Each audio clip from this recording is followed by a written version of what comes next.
హల్లెలూయా. దేవుడికి మహిమ కలుగును కాక.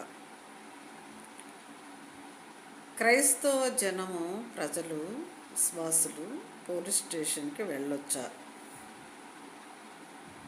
ఎవరైనా అన్యాయముగా ప్రవర్తించినప్పుడు క్రైస్తవులు పోలీస్ స్టేషన్కి వెళ్ళవచ్చా?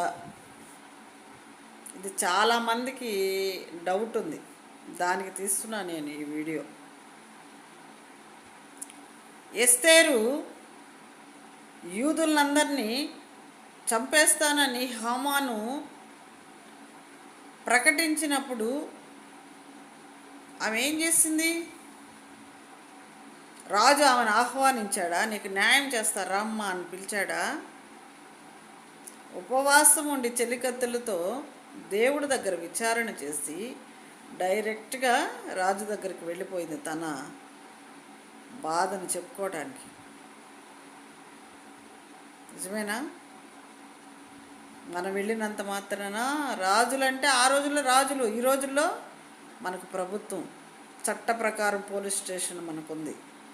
మన కోసం నియమించబడిన అధికారులు, వాళ్ళు జీతాలు ఇచ్చి మన కోసం పెట్టింది ప్రభుత్వం. మనం చెప్పుకుంటే తప్పేంటి? పోలీస్ స్టేషన్ కదా పోయినంత మాత్రాన విశ్వాసం పడిపోతావా? చాతగాని మాటలు మాట్లాడి కొంతమందిని తప్పుదారి పట్టిస్తున్నారు ఫాస్టర్స్. ప్రైజ్ లార్డ్, హల్లెలూయా.